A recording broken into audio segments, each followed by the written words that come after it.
जय हिंद दोस्तों, कैसे हैं आप सभी। उम्मीद है आप सभी अच्छे होंगे। स्वागत है आपका एनलाइटन हब स्टडी में। मैं आपको राजीव पब्लिकेशन की क्लास 10th मैथ की बुक की कंप्लीट सॉल्यूशन कराने वाला हूं। तो जुड़े रहिए आप अपने इस चैनल के साथ। चलिए शुरू करते हैं। आज का जो हमारा चैप्टर है वो है बहुपद। बहुपद में जो पॉली शब्द दिया हुआ है, पॉली शब्द, ये यूनानी शब्द है। कैसा है? यूनानी शब्द है। यूनानी शब्द जिसका अर्थ होता है अर्थ बहुत से। बहुत से क्या होता है? बहुत से। अच्छा देखिए, एक बात बताइए, जब इसका अर्थ होता है बहुत से, यानी इसमें बहुत से क्या होंगे? पद होंगे। ठीक है, आइए थोड़ा सा हम इसमें आपको पहले बता देते हैं कि हम आपको क्या क्या कराने वाले हैं। तो विषय वस्तु में आप देखिए, बहुपदों के शून्यकों और गुणांकों में संबंध बताएंगे, बहुपदों के शून्यक का ज्यामितीय अर्थ बताएंगे, बहुपदों के लिए विभाजन एल्गोरिथम बताएंगे, जिसमें से ये वाला टॉपिक हम आज की इस वीडियो में कवर कर लेंगे। और बहुपदों के जो शून्यक वाला टॉपिक है इसको भी हम बता देंगे, लेकिन गुणांकों में संबंध ये हम आपको नेक्स्ट वीडियो में बताएंगे। तो बहुपद की परिभाषा, ठीक है, बहुपद की परिभाषा में देखिए आप,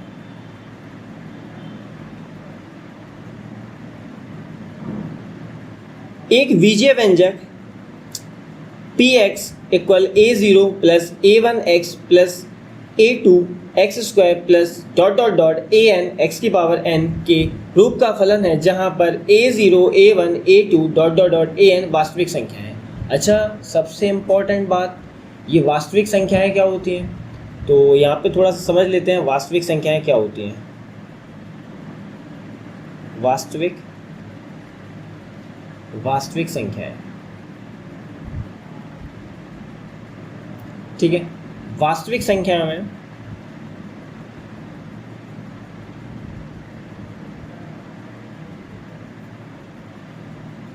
वास्तविक संख्याओं में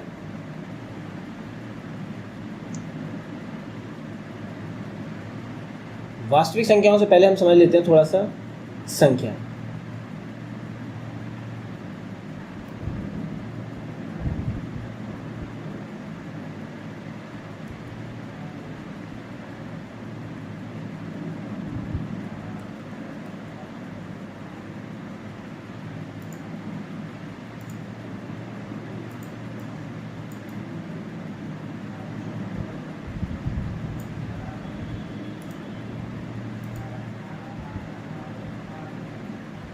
सबसे पहले समझ लेते हैं संख्या, ठीक है।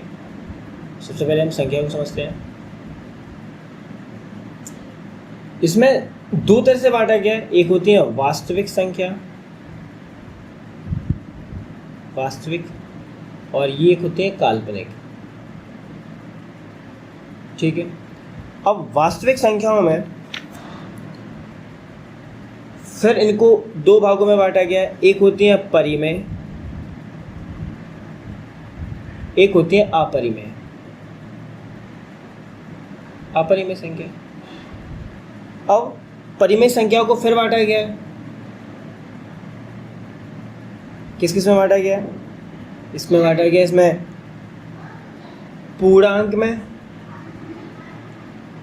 भिन्न, और इसी में आ जाता है अपना दशमलव, ठीक है। अब हम देखते हैं पूर्णांक को फिर डिवाइड किया हुआ है। आप लिख देंगे ऋणात्मक पूर्णांक, शून्य और धनात्मक। अच्छा, धनात्मक को फिर डिवाइड किया गया है पूर्ण संख्या। अब इस पूर्ण संख्या में शून्य भी आ जाएगा और प्राकृतिक संख्या भी आ जाएंगी। अच्छा, पूर्ण संख्या में क्या होता है, थोड़ा सा पूर्ण संख्या को समझने का प्रयास करेंगे।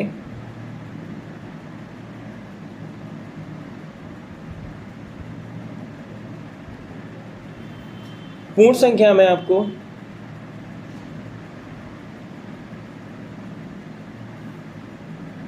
पूर्ण संख्या में आपकी ये आ जाएंगे 0 1 2 3 डॉट डॉट डॉट इन्फिनिटी। लेकिन प्राकृतिक संख्या में केवल इतना आएगा, ये आएंगे प्राकृतिक संख्या में। नेचुरल नंबर बोलते हैं, नेचुरल नंबर उंगलियों से भी काउंट कर सकते हैं, 1 2 3, 0 को काउंट नहीं कर सकते उंगलियों से। ठीक है, इतना आपको समझ में आया। चलिए नेक्स्ट पेज पर चलते हैं। अब आपका है बहुपद की घात। बहुपद की घात क्या होती है? किसी भी चर में बहुपद की सबसे बड़ी घात वाले पद के घातांक को उस बहुपद की क्या कहा जाता है? घात कहा जाता है। अच्छा ठीक है, कोई बात नहीं, समझाने का प्रयास करते हैं हम आपको। जैसे आपको दिया हुआ है px इक्वल 3x² प्लस के 7/2 x की पावर 2 प्लस के 1। ठीक है, नॉर्मल सम है, कोई दिक्कत नहीं है। तो इसमें जो घात होगी बहुपद की वो कितनी हो जाएगी? तो ये क्वेश्चन नंबर 1 हो गया। क्वेश्चन नंबर दूसरा है आपका px इक्वल 7x² माइनस के 2 x की पावर 4 प्लस के 1। हमने आपसे पूछा घात बताइए, तो आप बहुपद की घात क्या बताएंगे? आप इसमें घात बताएंगे बहुपद की, इसमें कौन सी घात बताएंगे आप? जो सबसे बड़ी घात होती है, जैसे 4 है, 4 सबसे बड़ी घात है, इसलिए आप बहुपद की घात कितनी बताएंगे? 4। अच्छा, कभी ऐसे क्वेश्चन आ गया अगर क्वेश्चन नंबर तीसरा, जैसे px इक्वल माइनस के 9x² इंटू 2x की पावर 7 प्लस के 3x² माइनस के 2x माइनस के 1, ऐसे क्वेश्चन आ गया। अब आप क्या करेंगे? अब इसके लिए देखो थोड़ा सा एक कॉन्सेप्ट जानते हैं। कॉन्सेप्ट है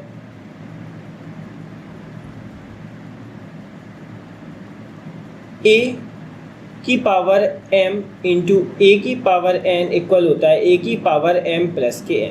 ठीक है, दूसरा कॉन्सेप्ट है a की पावर m अपॉन a की पावर n, या इसे ऐसे भी लिख सकते हैं a की पावर m डिवाइड a की पावर n इक्वल होता है a की पावर m माइनस के n। नेक्स्ट कॉन्सेप्ट है आपका a की पावर 0 इक्वल होता है 1। नेक्स्ट a की पावर m की पावर n इक्वल होता है a की पावर m इंटू n होता है मतलब। अच्छा, अगर ये ऐसे आ गया, हमने आपसे पूछा घात बताइए, हमने आपसे पूछ लिया घात बताइए, तो आप क्या घात बता देंगे? भैया 7 है सबसे बड़ी घात, आंसर आ गया, यही आंसर है, ऑप्शन में 7 होगा। इसलिए आपको ये ध्यान रखना है कि जब भी ऐसे कभी क्वेश्चन आए तो आप इसे क्या करेंगे? थोड़ा सॉल्व करके देखेंगे। कितना हो जाएगा? 9 दूनी 18 माइनस के 18 x की पावर, गुणे में घातें क्या होती हैं? जुड़ती हैं। देखिए ऊपर बताया हमने आपको, गुणे में घातें क्या हो जाएंगी? जुड़ जाएंगी। तो कितना हो जाएगा? 7 और 2 9 प्लस 3x² माइनस के 2x माइनस के 1। अच्छा, हमने आपसे पूछा था घात, तो घात अब कितनी हो जाएगी? घात हो जाएगी 9, और यही इस क्वेश्चन का आंसर हो जाएगा। क्या आपको ये बात समझ में आई? अगर बहुपद की घात पूछा जाए तो आप घात में बताएंगे जो बहुपद की सबसे बड़ी घात होती है, आप वह बहुपद की घात बताएंगे। चलिए चलते हैं, अब चलते हैं बहुपद का मानक रूप। किसमें बताते हैं? बहुपद का मानक रूप। बहुपद का मानक रूप क्या होता है? सिंपल सा एक क्वेश्चन से बड़े आराम से समझ में आ जाएगा। थोड़ा सा इसमें समझ लेते हैं। ये लिखा हुआ है बहुपदों को चरों की घात के अवरोही और आरोही क्रम में लिखने पर बहुपद का क्या होता है? मानक रूप प्राप्त होता है, या उसे मानक रूप कहते हैं। जैसे हमने एग्जाम्पल के तौर पे यहाँ पे लिख दिया px इक्वल दिया हुआ है माइनस के 3x² माइनस के 2x की पावर 4 माइनस के 3/2x प्लस के 1। तो बहुपद का जो मानक रूप होगा वो आपका मानक रूप होगा, यहाँ पे क्या लिखेंगे? मानक रूप। मानक रूप जो घात होती हैं, किसे? घात को या तो आरोही में लिखो या तो अवरोही क्रम में लिखो। तो मानक रूप में इसमें क्या जाएगा? हम आपको पहले बताते हैं आरोही। आरोही क्या होता है? आरोही क्रम क्या होता है? आरोही क्रम छोटे से बड़े की ओर। अब अवरोही क्या होता है? अवरोही क्रम होता है बड़े से छोटे की ओर। पहले आप बड़ा लिखेंगे, उसके बाद छोटे लिखेंगे, ऐसे ऐसे करके बढ़ते चलाएंगे। तो हम पहले किस में लिखते हैं, आरोही में। आरोही क्या होता है, छोटे से बड़ा। तो पहले क्या आ जाएगा 1, ठीक है। फिर उससे थोड़ा सा बड़ा क्या आ जाएगा, -3/2x। फिर उससे थोड़ा बड़ा क्या आ जाएगा, -3x⁴। उससे बड़ा क्या आ जाएगा, -2x⁴। आपका एक तो ये आंसर हो गया। अगर ये आंसर नहीं दिया है बुक में, तो आपको आंसर में फिर क्या दिया रहेगा, उसमें हो सकता है अवरोही में लिख दें। तो -2x⁴ -3x² -3/2x +1। ठीक है, आपको ये बात समझ में आई। अब हम आपको बताना चाह रहे हैं कि जैसे आप किसी को ये डाउट आ रहा हो कि भैया आपने ये कैसे लिख दिया, 1 को आगे कैसे लिख दिया, आपको वहाँ पे कहाँ पे ऐसे घात दिख गई थी कि आपने ये ऐसे लिख दिया। तो देखो छोटे, 1 को लिख सकते हैं 1x में है पूरा सवाल, इसलिए लिखेंगे 1 × x⁴। कितना हो जाएगा, 1 × a⁴ हमने कितना बताया था आपको 1, तो x⁴ कितना हो जाएगा 1, इक्वल क्या आ जाएगा। तो यहाँ पे लिखा हुआ है 1 × x⁴ सॉरी 0। क्या आपको ये बात समझ में आई, ठीक है। इस हिसाब से हमने पहले 0 घात लिखेंगे, यानी ये किस में लिखा हुआ है, आरोही में लिखा हुआ है, और ये आपका किस में लिखा हुआ है, नीचे वाला अवरोही क्रम में लिखा हुआ है। आपको ये बात समझ में आ गई। ऐसा कुछ मेजर फैक्ट है, हम आपको फैक्ट बताना चाह रहे थे। जिससे क्या होता है, आपके में 5 MCQs आएंगे मैथ्स के पेपर में, यूपी बोर्ड में। तो उसमें क्या है, अगर ऐसे क्वेश्चन आ गए किसी भी बहुपद में एक से अधिक चर हो सकते हैं, तो आपको पता चले अरे हमने तो px वाला ही पढ़ा था, उसमें x ही x दिए थे, ये तो पॉसिबल नहीं है। तो ये आप गलत कर सकते हैं, इसलिए हम आपको बताना चाह रहे हैं कि आप px वाला पढ़ते हैं तो उसमें आपने क्या पढ़ लिया, x² + k1 ऐसे कुछ पढ़ लिया आपने। हम आपको बताते हैं 2 चर में भी बहुपद होते हैं, ऐसे लिखा हुआ है। तो मैं बता दिया x² + k1 + k x y हो गया, ये 2 चर में हो गया। 3 चर में भी होता है x, y, z। तो आप इसमें कैसे लिखेंगे, x² + k y², simple, -z², कुछ भी बना दीजिए आप। ये हो गया आपका 3 चर में। तो ऐसा ज़रूरी नहीं है कि एक ही चर में आपको बहुपद मिले, बहुपद कई सारे चर में हो सकता है। अच्छा, हम आपको बताना चाह रहे थे ये चर और अचर क्या होते हैं, ये तो और बड़ी बात है ना, चर और अचर को थोड़ा बताना। तो चर पहले बता दे रहे हैं, अचर और नीचे लिख दे रहे हैं चर।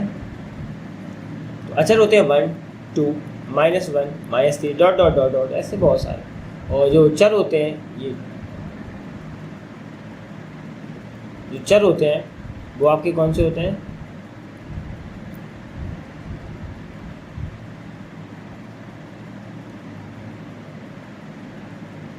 जो आपके चर होते हैं वो क्या होते हैं, a b c ... x y z। तो इसमें देखिए एक चर है, एक चर ये है, तो हो गए 2 चर। ये एक चर में बहुपद है, और नीचे वाला आपका 3 चर में बहुपद है। क्या आपको ये बात समझ में आई। अब अगला आपका जो मेजर फैक्ट है वो ये है कि शून्य बहुपद की कोई घात नहीं होती है। अच्छा देखिए, जैसे हमने ऐसे लिख दिया 0x² + k0 y² + k0। हमने आपसे पूछा कि इसकी घात बताइए, तो आपने कहा भैया ये तो पहले 2 चर में है, दोनों घातें सेम है। तो आप कहोगे भैया घात 2 है, तो हम कहेंगे छोटे, हमने आपको पहले ही इस वाले क्वेश्चन में बताया था कि सबसे पहले आपको सॉल्व करना पड़ेगा। क्या करना पड़ेगा आपको, सॉल्व। उसके बाद ही आप बता पाएंगे कि इसमें कितनी घात है कितनी घात नहीं है। आपने सॉल्व किया तो क्या आ गया, 0 आया, +k0 आएगा, +k0 आएगा, तो कितना हो गया टोटल 0। क्या आप इसकी घात बता सकते हैं, नहीं बता सकते। इसलिए शून्य बहुपद की कोई भी घात नहीं होती है। क्या आपकी ये इम्पोर्टेंट हमारी सारी बातें समझ में आई। अब स्टार्ट करते हैं।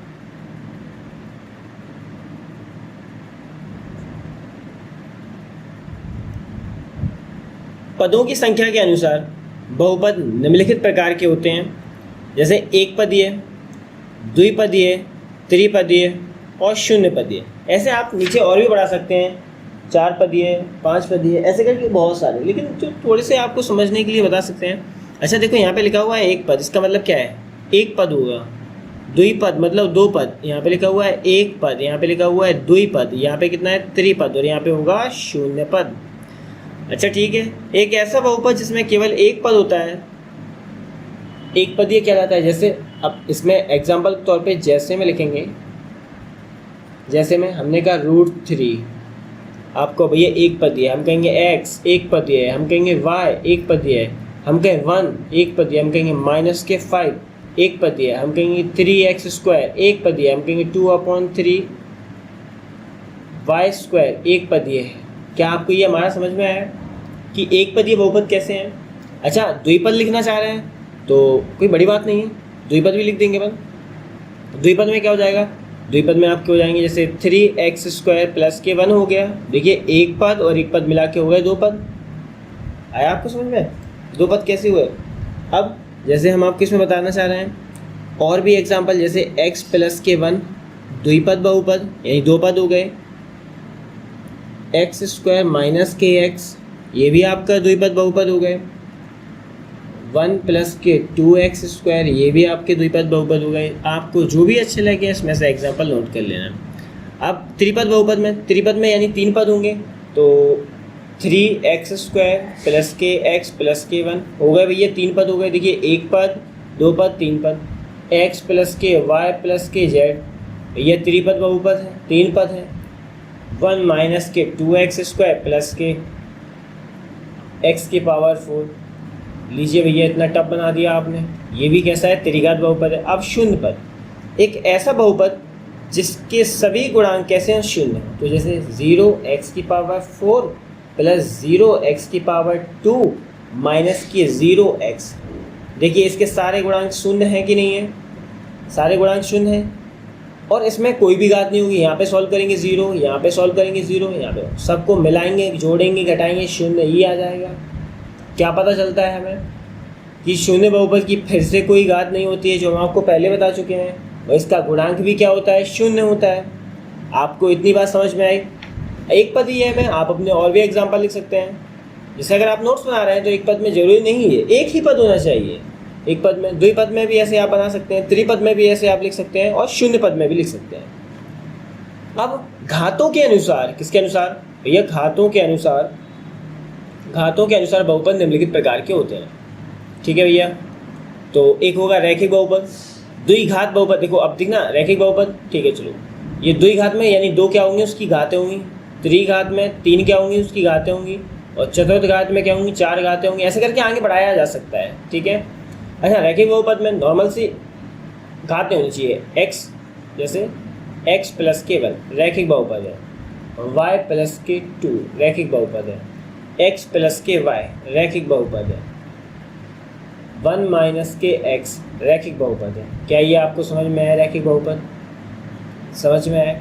हमने कहा द्विघात बहुपद, एक ऐसा बहुपद जिसकी घात कितनी होती है? 2 होती है, द्विघात बहुपद कहलाता है।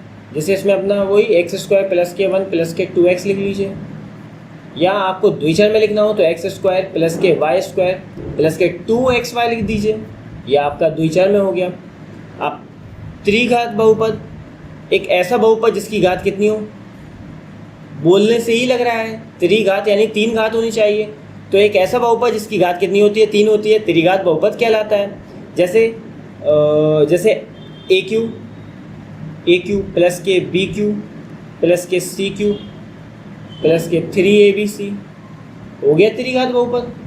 लेकिन हाँ, ये ध्यान रखना, आप इसको ऐसे नहीं लिख सकते कि AQ लिखा भैया त्रिघात है, प्लस के B के ऊपर आपने 4 घात चढ़ा दी, प्लस के C के ऊपर आपने 5 घात चढ़ा दी। तो भैया इसमें सबसे बड़ी घात को अगर देखा जाएगा ना, तो सबसे बड़ी घात इसकी कौन सी है? सबसे बड़ी घात इसकी 5। ये पंचम घात बहुपद हो जाएगा, जबकि हमें चाहिए कितना है? त्रिघात बहुपद। समझ गए हैं आप? तो बताइए 4 घात बहुपद का आप क्या करेंगे? अब 4 घात बहुपद हमें आप कमेंट में बताएंगे कि 4 घात बहुपद का क्या एग्जाम्पल हो सकता है। क्या आपको इतनी बात समझ में आई? अगर त्रिघात बहुपद कहा जाए तो उनमें कोई भी घात 3 से बड़ी नहीं होनी चाहिए। 3 हो सकती है लेकिन 3 से बड़ी नहीं होनी चाहिए। 4 घात में 4 से बड़ी नहीं होनी चाहिए। रैखिक बहुपद में घात 1 होनी चाहिए। जैसे हम आपको बता रहे हैं, इसमें छुपा हुआ है, जैसे यहाँ पे भी 1 लगा हुआ है, छुपा है ये 1, यहाँ पे भी 1 छुपा हुआ है, यहाँ पे भी 1 छुपा हुआ है, और यहाँ पे भी 1 छुपा हुआ है। और देखो जैसे हमने ये 1 लिखा, तो 1 को 1 इंटू x की पावर 0, तो कितना आ जाएगा? 1 ही आएगा। पहले बता चुके हम आपको। बात समझ में आ रही है आपको? 1 से छोटी है। देखिए और दूसरे वाले में हमने आपको इसमें बताया, इसमें सारी घातें कितनी हैं, 2 से छोटी हैं, और त्रिघात में 3 से छोटी हैं, और चतुर्थ घात ये तो पंचम घात वाला है, तो पंचम घात आप समझ गए। यानी आप हमें चतुर्थ घात बहुपद का कमेंट में आंसर बताएं। नेक्स्ट पेज की ओर चलते हैं। अब बहुपद के शून्यकों का ज्यामितीय अर्थ बताना है। क्या बताना है हम आपको, बहुपद के शून्यकों का ज्यामितीय अर्थ। ये थोड़ा सा इंपॉर्टेंट है, अगर आप अच्छे से समझने का प्रयास करेंगे तो आपको ये एक बार में समझ में आ जाएगा। चलिए ठीक है, एक हम बहुपद लेते हैं, जैसे हमने द्विचर में बहुपद लिया y बराबर 3x + k1। ठीक है, क्वेश्चन ये अपन पहला मान ले रहे हैं। ठीक है, हमने माना x बराबर -1 पर। ठीक है, तो कितना हो जाएगा, y बराबर 3 × -k1 + k1, तो y इक्वल हो जाएगा -k3 + k1, तो y बराबर आ जाएगा -k2। ठीक है, तो जो बिंदु हो जाएंगे, बिंदु A बराबर कितने हो जाएंगे, देखिए। अच्छा, आपने अगर निर्देशांक ज्यामिति पढ़ी हो या 9th क्लास में आप थोड़ा बहुत भी ध्यान दिया हो ज्यामिति पे, तो आपने पाया होगा पहले लिखा जाता है x, फिर लिखा जाता है y। इसी को कहा जाता है भुज, और इसे कहा जाता है कोटि। अच्छा, एक बात पूछना चाह रहे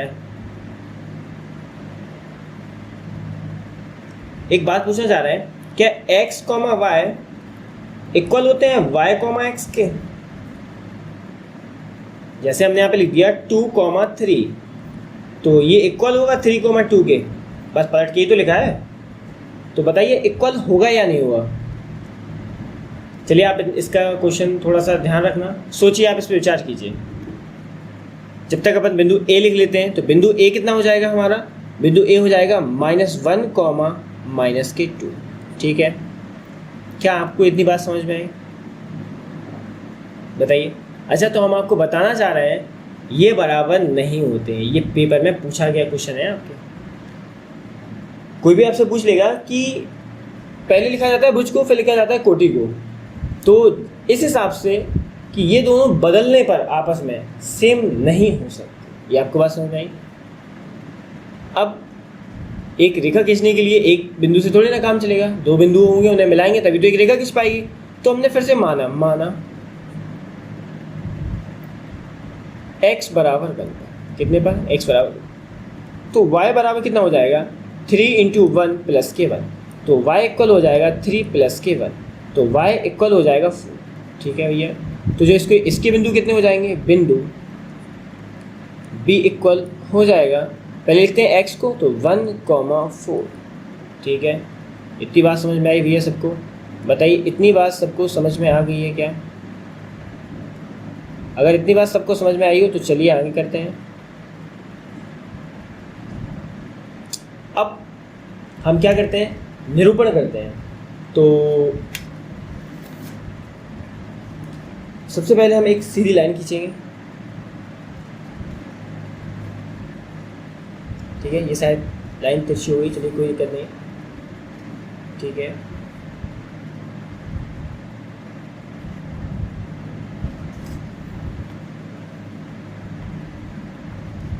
ठीक है,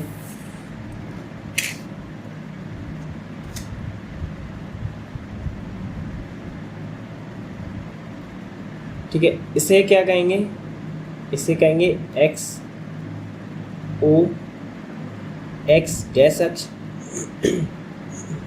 sorry y O y dash अक्ष। इस पूरे फ्रेम को कहते हैं कार्तीय तल, कहते हैं। क्या कहते हैं, कार्तीय तल, जो अपन निर्देशांक ज्यामिति में पढ़ेंगे। और ये क्या होता है, ये होता है मूल बिंदु। यहाँ पे O इक्वल क्या है, मूल बिंदु। क्या है, मूल बिंदु, जिसके निर्देशांक होते हैं 0, 0, क्योंकि x के भी है। अच्छा, मैक्स पॉइंट अपने में कितना है, 4, तो कितना लेंगे, 1, 2, 3, 4। अच्छा देखिए, इस पे सारे के सारे कैसे रहते हैं, नेगेटिव। यहाँ पे कैसे रहते हैं, x अक्ष पे पॉजिटिव, y अक्ष पे यहाँ पे कितने रहेंगे, पॉजिटिव, और यहाँ पे सारे के सारे कैसे रहेंगे, नेगेटिव। ठीक है, अब यहाँ पे कितना आएगा, 1, यहाँ पे कितना आ जाएगा, 2, यहाँ पे कितना आ जाएगा 3 और यहाँ पे कितना आ जाएगा 4, ठीक है। इस पर कैसे रहेंगे सारे के सारे -1, यहाँ पे आ जाएगा -2, यहाँ पे आ जाएगा -3 और यहाँ पे आ जाएगा -4।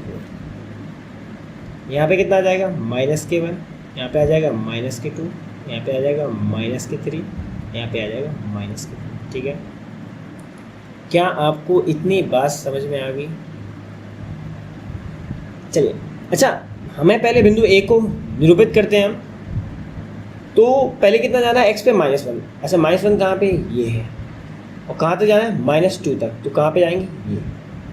y पे कितना जाना है? -2 जाना है ना। तो 1 से ये पहुँच गए यहाँ पे, ठीक है। सीध भी है। चलिए यहाँ पे अपन क्या लिख रहे हैं? बिंदु ए। क्या है यहाँ पे? बिंदु ए, ठीक है।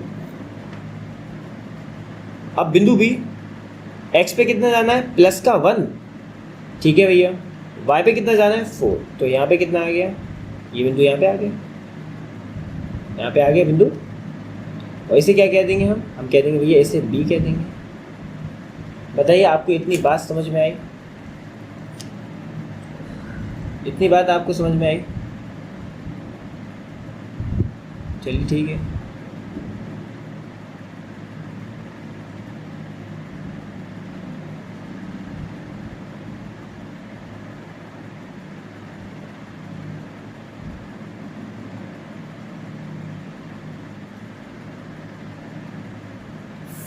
ठीक है, अब इस लाइन को थोड़ा सा मिलाने की कोशिश करते हैं।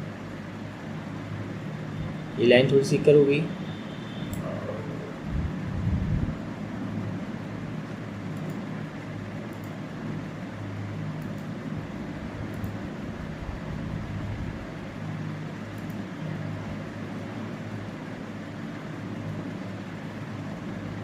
ठीक है, इस लाइन को मिलाने की कोशिश करते हैं। ये रही लाइन, ठीक है। आपकी ये देखा रही, और इसका जो समीकरण है वो कितना है? y = 3x + k, ठीक है। ये आपका हो गया ज्यामितीय निरूपण। शून्यका का ज्यामितीय अर्थ भी पता चल गया आपको इसमें। अच्छा एक बात देखिए, आपके लिए एक क्वेश्चन देते हैं। एक क्वेश्चन हमने किया, एक क्वेश्चन आप ट्राई करना घर पे बना के। y = 2x - k1, इसका डायग्राम ऐसा आप बनाएंगे। क्या आपको ये डायग्राम समझ में आया कि कैसे हमने बनाया और कैसे हमने बिंदु निकाले? और हाँ, आप और भी बिंदु निकाल सकते हैं, ऐसा जरूरी नहीं है। लेकिन एक लाइन को यानी एक रेखा को मिलाने के लिए मिनिमम आपको 2 बिंदु निकालने पड़ेंगे, तभी आप बना पाएंगे। तो हमने क्या किया? 2 बिंदु निकाले, बिंदु ए और बिंदु बी, और इन दोनों से हमने क्या किया? रेखा को मिला दिया, जिससे हमारा ये ज्यामितीय अर्थ का शून्यकोण का समझा चुके हैं आपको। अच्छा इतने बात समझ में आ गई। आपके लिए ये क्वेश्चन कैसा है? होमवर्क है, ठीक है। आप इसको एक बार ट्राई कीजिए। चलिए अब ग्राफ को देखकर शून्य ज्ञात करना। ग्राफ को देखकर शून्य ज्ञात करना, ये आपकी एनसीईआरटी बुक में भी है और राजीव पब्लिकेशन की बुक में भी दिया हुआ है। तो 2.1 एक्सरसाइज के कुछ हमने सवाल निकाल दिए, और बाकी जो सवाल हैं वो आप अपनी कॉपी में सॉल्व कर लेंगे, प्रॉपर नोट्स बना लेंगे। तो हम आपको इसमें समझाना चाह रहे हैं, अगर हमने आपसे कहा ये x की लाइन होती है और ये होती है y की, ठीक है। ये x की होती है, ये y की है, x है, ये यहाँ पे y है, x है और यहाँ पे y, ठीक है। अब हम आपको बताना चाह रहे हैं, अगर हमने आपसे पूछा px के शून्य बताइए, क्या पूछा? px के शून्य। तो कोई भी लाइन या रेखा x को जितने बार टच करे या उसे काटे, उस बिंदु की मतलब जिसको वो काट रही है, जैसे यहाँ पे ये काट रही है तो इसको काउंट कर लेंगे, एक बार एक, और एक बार एक, 2 बार। कितने बार काटा? 2 बार। तो यहाँ पे शून्य की संख्या कितनी हो जाएगी? 2। क्या आपको ये समझ में आई बात? उसी प्रकार अगर हमने कह दिया py बताइए आप, तो py में y को जितने बार काटेगी आप उसको कह देंगे px या py के शून्यकों की संख्या। क्या कहते हैं आपसे? py के शून्यकों की संख्या। इस वाले क्वेश्चन में पी एक्स के शून्यकों की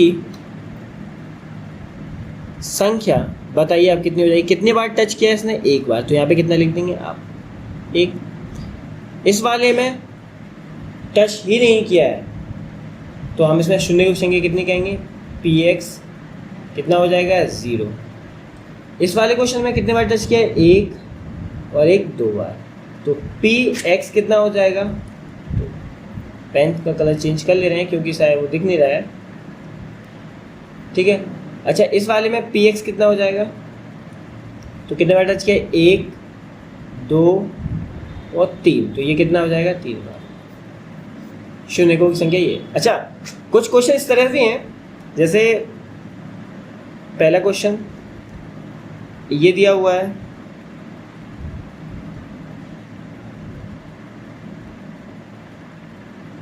बताइए इसमें पी एक्स। दूसरा क्वेश्चन है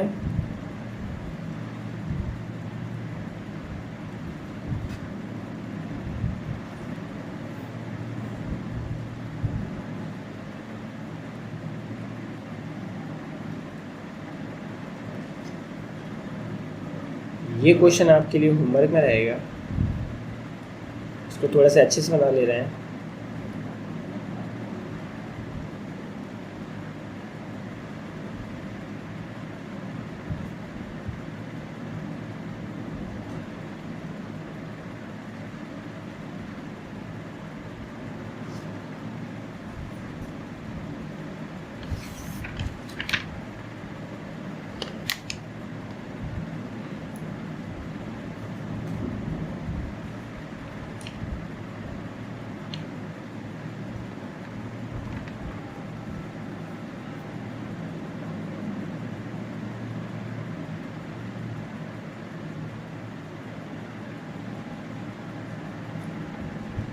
ये क्वेश्चन है आपके लिए SW। इसमें आपको बताना है पी एक्स बताना है। अच्छा, इसमें आप पी एक्स बताएंगे, इसमें भी आप पी एक्स बताएंगे, ठीक है। ये आपके लिए चौथा क्वेश्चन हो जाएगा।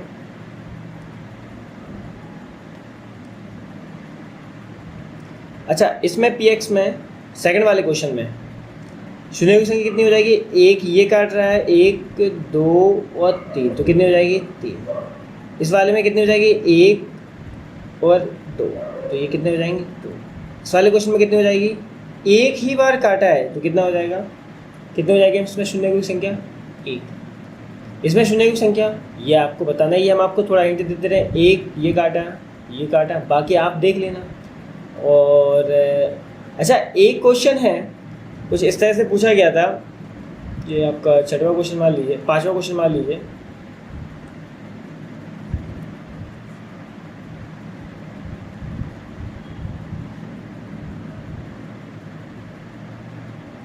कुछ इस तरह से था ये।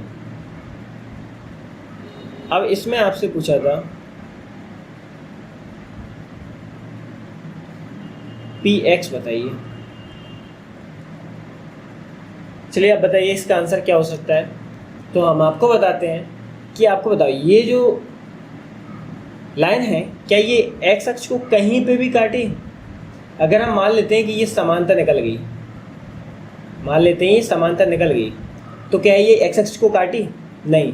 तो यहाँ पे शून्यकों की संख्या कितनी हो जाएगी? 0। ऐसे ही ये आपने इसमें भी आपने शून्यकों की संख्या बताई, इसमें भी आपने शून्यकों की संख्या बताई, इसमें भी आपने शून्यकों की संख्या बताई। और ये आपके लिए होमवर्क है, इसमें आप इसे आपको कमेंट में बताना है कि इसके शून्यकों की संख्या क्या है। तो उम्मीद करते हैं कि आपको राजीव प्रकाशन की जो प्रश्नावली 2.1 है वो काफ़ी अच्छे से समझ में आ गई होगी, और जिसमें आपने शून्यकों की संख्या निकालना सीख गए होंगे। उसमें और भी ग्राफ दिए हुए हैं, आप उन सभी की क्या कर लें, प्रैक्टिस कर लें और अपने आंसर उत्तरमाला से चेक कर लें। चलिए, थैंक्स फॉर वॉचिंग। अगर आपको हमारी क्लास पसंद आई हो तो सब्सक्राइब कर लें और अपने सभी दोस्तों में हमारी क्लास को शेयर कर दें। देखिए, हम आपको एक बात बताना चाहते हैं, हम इसमें आपको एनसीईआरटी क्वेश्चंस होंगे आपके जो कंप्लीट सॉल्व कराएंगे। क्या कराएंगे? सॉल्व कराएंगे। ठीक है, कंप्लीट सॉल्व कराएंगे।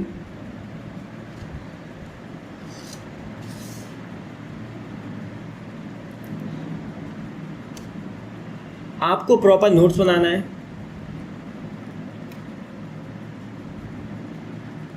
जिससे आपको अच्छे से समझ में आ पाए। तीसरा सबसे इम्पोर्टेंट, पूरी कोशिश हमारी ये रहेगी कि कॉन्सेप्ट के साथ सम सॉल्व कराएं। सम्स को क्या कराएं? सॉल्व कराएं। और राजीव की जो बुक रहेगी उसकी कंप्लीट सॉल्विंग आपको दे। इतने पॉइंटों का हम विशेष ध्यान रखेंगे। इसलिए आप सभी इस क्लास को अच्छे से देखकर नोट्स बना लीजिए और मिलते हैं आपसे अब अगली क्लास में। चलिए, धन्यवाद।